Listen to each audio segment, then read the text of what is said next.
Hey everyone, my name's Tanner Howell. I'm the Director of Solutions Engineering here at RangeForce. I'm here today to present to you a webinar called It's All About Readiness and Why You've Been Doing Cyber Training Wrong. Before we get started, I'd like to address the elephant in the room.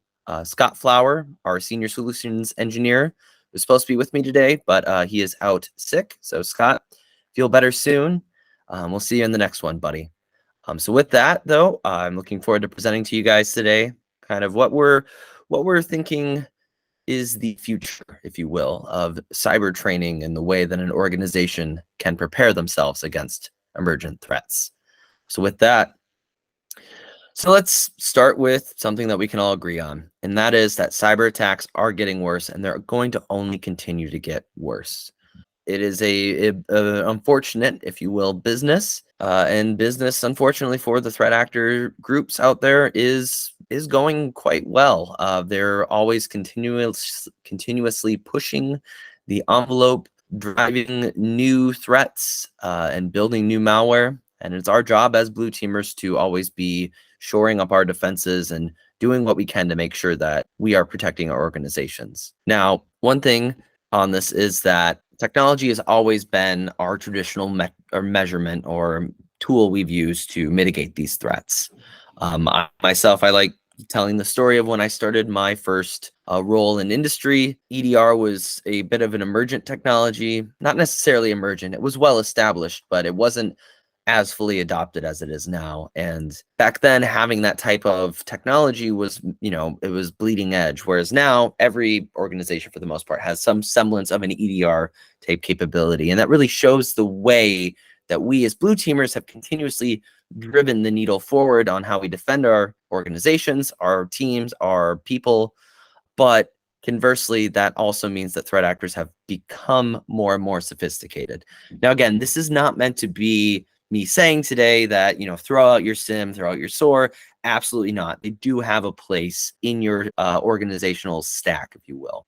And those known bad attacks can effectively be stopped. So again, that's not what I'm saying at all. And that is the bulk of these threats. Threat actors are lazy. They're going to take something off the shelf, tweak it a little bit, and see if, that spear phishing email will be the thing that allows them to get a foothold. They're going to see if, they take a recycled phishing email, for example, pulling from this list here, and they send it to your org if they can get someone in a non-technical role to open it by claiming there's an invoice. But when we're talking about those more sophisticated threat actors, when we're talking about that novel malware, that, those customized attacks, that's really where your team comes into play. You need to have a dedicated team of professionals or some type of service where you're leveraging a technical staff who has the understanding of the way threat actors work, the way malware works, and are able to, ultimately pick out something that is not good in your environment, to use a simple term.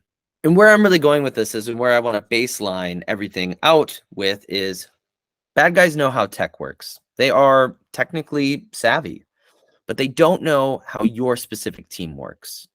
If you think about it, there's a lot of tools out there that allow us to expose our technology stack to emergent threats. A lot of those automated attack use case testers, so on and so forth.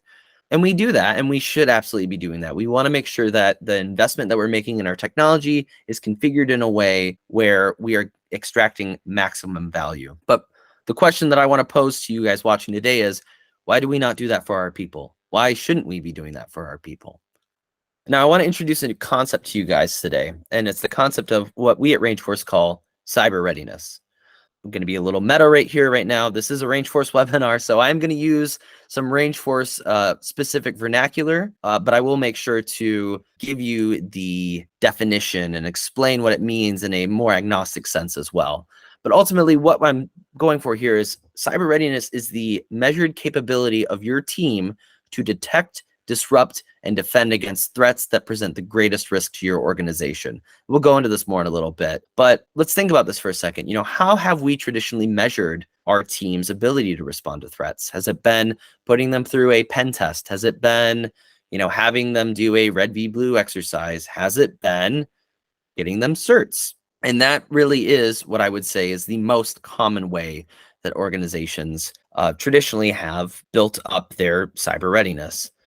Now, those of you watching at home are saying, okay, so what I'm hearing is I need to get my team some certifications. Well, here's the thing. One, certifications can be quite hard, as you can tell by this individual taking a certification right now, but also there's a lot of them. Now, this is a really, really, really great map made by pauljeremy.com. And basically, this is a roadmap of almost every cybersecurity certification, what job role it applies to, cost tied to it, so on and so forth. Now, certifications absolutely do have a place in the industry. I have some certifications myself. They do have the ability for an individual to demonstrate a baseline of understanding. But when we look at this map, we can see that the market is saturated. There is a lot of certifications. I didn't tally it up, but I would go as so far as to say this is probably, if not a six-figure investment to acquire most of these, it's a multi 10-figure, not 10-figure, I apologize, a 5-figure investment. Now, obviously no individual would go get every single certification out there, but it still is, it behooves an individual as a cybersecurity leader to look at this and go, okay, what is the ROI, or what is the value of having these individuals get these certifications? And frankly, when I was putting this presentation together, I looked at this map and the first thing I thought of was a buffet. Now, this is a little tongue-in-cheek, I will say, but there are a lot of similarities in the way that we as an industry have approached certifications and the way that someone would approach a buffet. Where do you start? Do you start with the appetizer, maybe your A+ certification, for example, or a similar introductory IT, or do you go right for the main course? Do you go right for one of those very large certifications? What is the path that you take? And most importantly, for cybersecurity leaders, for CISOs, for security managers, is what does it mean for my organization? How are we better at protecting ourselves? What percentage increase did we get in our cyber posture by getting these certifications? How do you know you're doing the right ones? Now, this is where a lot of people that I talk to in industry say, okay, well, that's why I send my team off site, or I have someone come on site for them. Again, I'm not here to indict any way that teams train themselves, but what I've found in this type of approach is it's hard for an individual to gather everything they need on a specific topic in 5 business days in 8-hour lectures. The analogy I like to use here is like drinking from the fire hose. You're sitting in the classroom, you are being completely drenched or fed new knowledge, and meanwhile, bad guys are still, for lack of a better phrase, targeting organizations. They don't care that half your team is away on an offsite doing training. They don't care that you planned this workshop. Threat actors will target us whenever it's convenient for them. And so you start getting into the cost benefit analysis of the expense of sending people away for multiple days or bringing someone on site, the opportunity cost of not having your team at full staff, the inflexibility of these types of offerings and how intense they are. And frankly, it sometimes turns into a bit of a boondoggle. Again, I'm not here to criticize that. I've done training like this before. I can tell you I had a great time on that certification trip. I can't tell you much of what I remember from the class itself. So that we're starting to get into the part of the ROI in a retention of knowledge standpoint, of the way that human beings learn and they develop. Now, you're probably hearing me say, all right, Tanner, I hear you. There's, not a ton of ROI on, cherry picking certifications if we don't do it the right way. The ROI on doing these types of training, while they're, traditional, it can be a little questionable. So what we're going to do is some video-based training. Watch some lectures and we'll sign them out to our team they can knock out those videos as they see fit. Well, again, this is where we start getting into the really interesting way that people learn. If you look at this graph here, which is from a study that was done in 2019, people think they learn a lot more from videos and traditional lectures than they actually do. But where you actually really retain and apply knowledge is in what's called active learning. And that's going to be in, and I'll giving you a little preview of what I'll be talking about further along in this presentation. It's going to be your cyber ranges. It's going to be your labs. It's going to be actually doing the job. Now, I'm going to talk about this again a little bit as well, but when we talk about, for example, Formula One racing, since the cybersecurity industry is currently in its Formula One era, if you will, uh, if you look at those drivers, they can sit us down and they can talk us through, oh, at turn 14, you want to be at half throttle and you want to turn the wheel 45 degrees. And we can understand that. And we're going to think we really understand it. But the amount of knowledge that we're going to gain as individuals from actually taking a car on the track and turning at turn 14, for example, is going to be more. And you can see that again in this visualization. And that's where we're starting to really get into the interesting part of how people learn. Active and applied learning is uncomfortable, but it has a greater ROI on individuals and teams.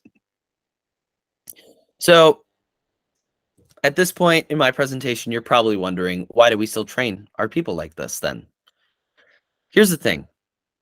I've been in a SOC. Teams are stressed. They're stretched thin, and they default to what they perceive to be tried and true. There's the famous phrase, and I apologize, I can't remember who said it, but nobody ever got fired for buying X product. If the industry as a whole has traditionally done this type of training, then we're going to always default to it with the limited mental energy or time or money that we have. But to quote Rear Admiral Grace Hopper, the most dangerous phrase in any language is, we've always done it this way. Now, what we believe at RangeForce is it's time for us to take the next generation or next iteration of training and really drive forward the way that we train our teams and individuals. So you're probably like, okay, Tanner, what is a modern security leader to do? Well, what if I told you the proper way to drill and train is to focus on specific threats that have the greatest business impact and greatest technical knowledge gap on your team, and really drill on those skills to protect against them. Now, I'm going to do a quick primer here. I did warn you about this earlier. The RangeForce Defense Readiness Index is a key part of this next phase. Now, I'm again going to approach it in as agnostic as possible fashion, but this is some RangeForce vernacular and a RangeForce concept. So let's talk about the Defense Readiness Index, or DRI. So what DRI is at its most fundamental level is a numeric representation of the technical capability of threat actors and the technical capability needed to protect against them. Now, this slide's a little dense, so I'll give you a quick overview of it. But basically what we've done is we've looked at every type of threat actor out there, and we've broken them into buckets, let's say. DRI 1 being little Billy down the street, went on the dark web for the first time, bought some ransomware as a service, and started blasting some companies around his local area just to see what would happen.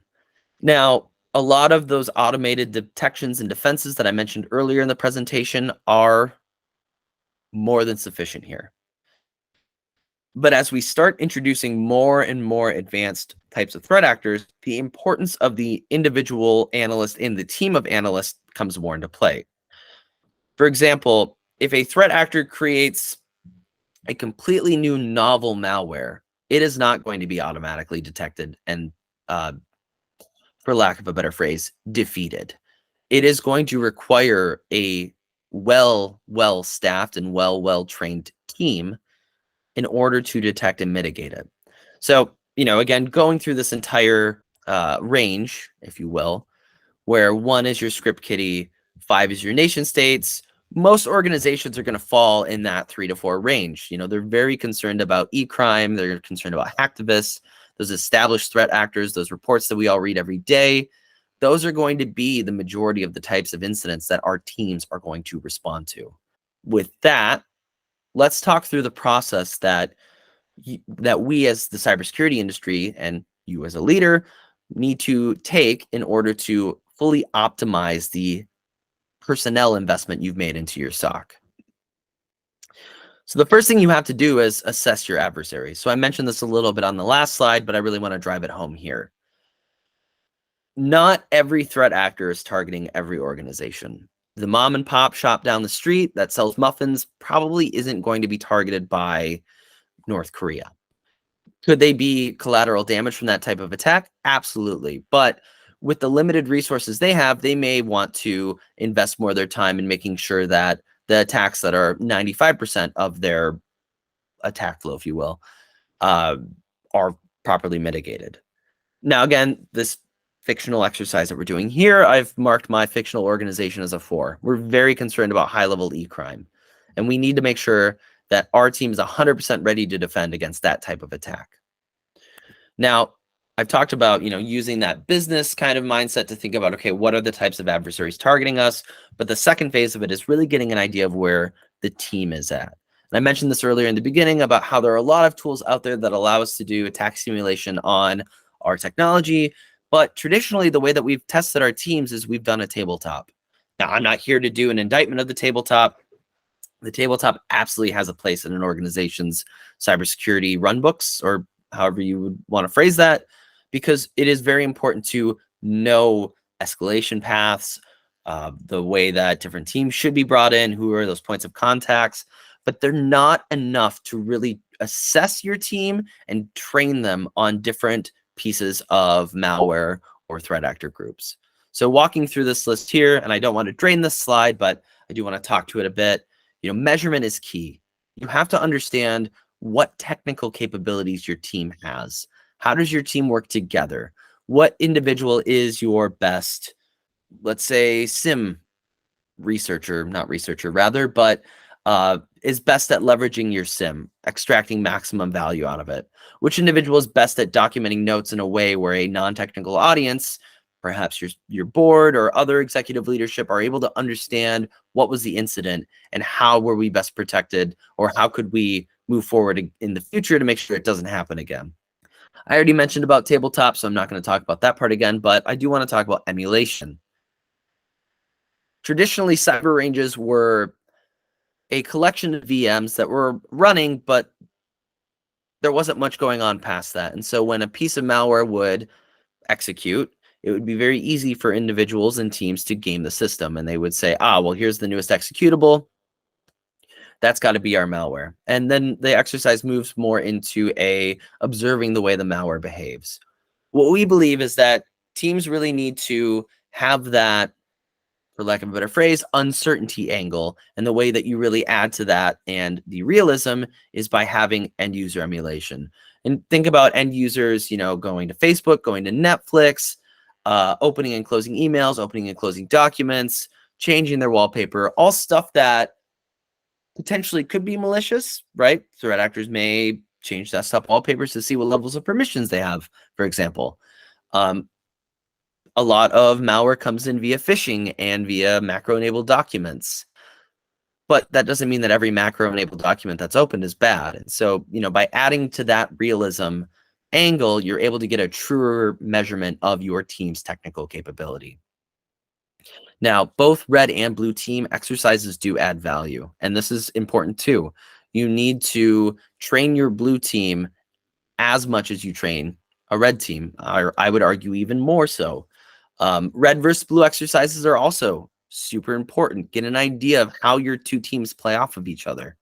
Really measure those technical individuals in the truest sense of the word. And once you've done that, once you've gotten an idea of where your team stacks up, how does each individual contribute to the team, it's time to address those gaps.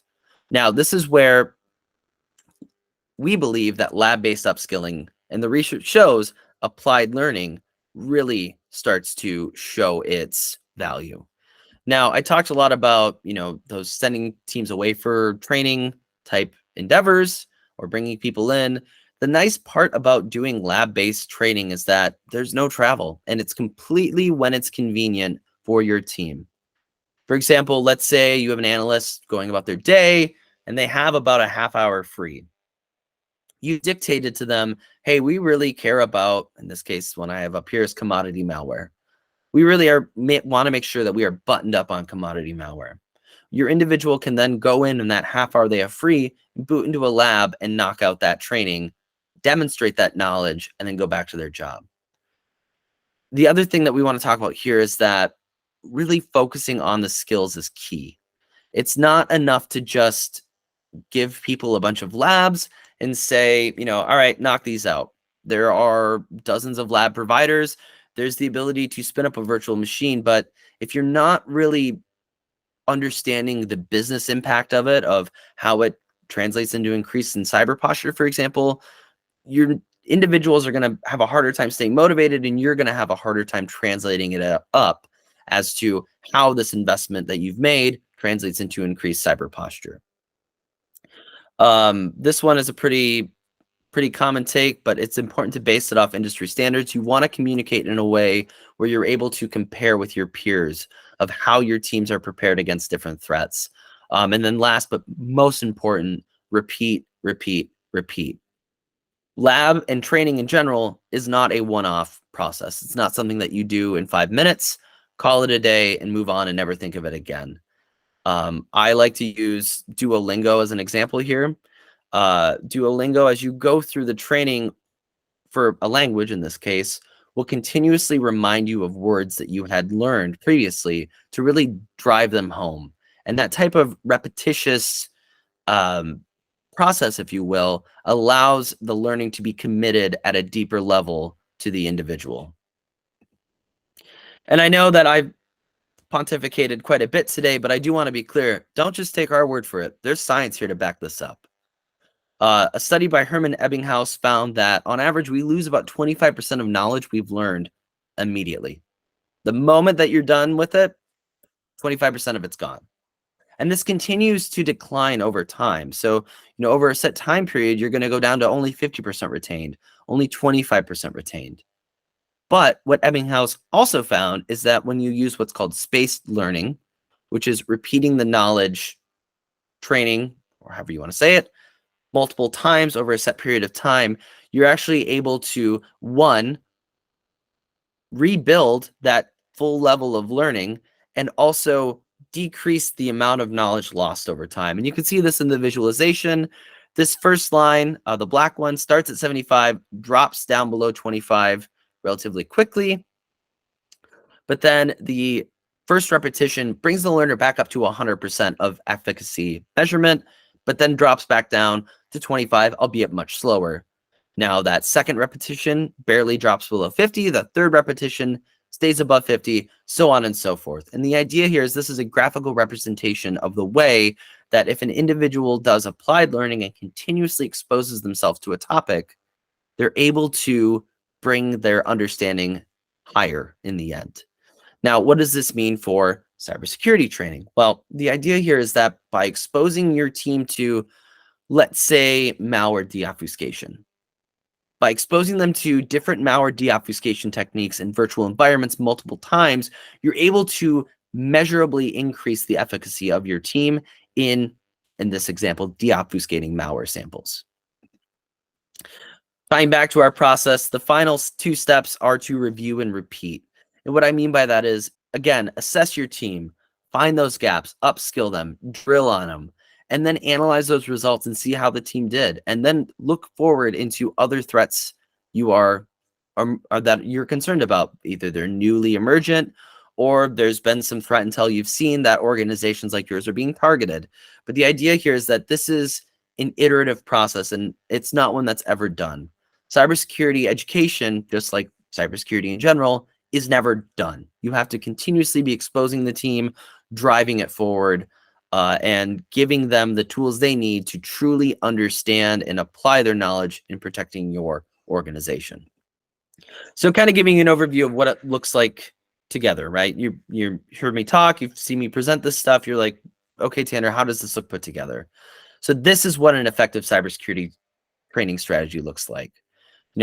In this fictional organization that I mentioned, the first week we brought people in and we assessed them in their skills. The second week we've identified their gaps, their opportunities for improvement, if you will, and we've assigned targeted training. Now, once we've done that, we're starting to see those results from that time investment by the end of the first month. And then every 1 to 3 months, we're going to be reviewing the progress and continuously addressing gaps. And then every quarter, repeating live fire exercises focused on new emergent threats. Now, I know what you're thinking when you see this. You're saying, Tanner, this is a very large time investment. But I would challenge you that it's not as much as you think. And the reason why, I mentioned earlier the 7-day offsite. Well, if you send 4 people off-site to a training, that is the equivalent of 4 work weeks being spent for an individual. By weaving the cyber education and the upskilling throughout the daily job, if you will, you're able to get that same amount of training, but when it's convenient for your analysts and dispersed through the entire year or multi-years. Again, the process is never done. But again, the idea is that it requires a shift from we've done the training and now we're done to we need to constantly be exposing ourselves and finding new ways that threat actors are attacking us and making sure that our defenses are shored up ahead of time. So again, to put a nice little bow on it, the lesson here is that teams that are skilled, that have been exposed to threats and are able to play with that home field advantage are better equipped to detect, disrupt, and defend against today's threat landscape. Continuously exposing your team to new threats, finding ways that threat actors are attacking, and preemptively giving your team the skills they need to defend themselves will not only make your SOC better, but you'll be able to demonstrate up the leadership chain what and how you've approached this problem in a manner that makes sense to all involved. And I'm going to leave you all with this quote from the Harvard Business Review, really driving home this point. Technology is always about doing more with less. Again, today was not an indictment of your tech stack. It's always about doing more with less. But that combination is effective only when you pair that technology with the right human skills. And with that, I had a great time presenting this to you guys today. If you have any questions, please submit them now. Or if you think of them afterwards, please reach out to me at tanner@rangeforce.com or by sending me a message via LinkedIn.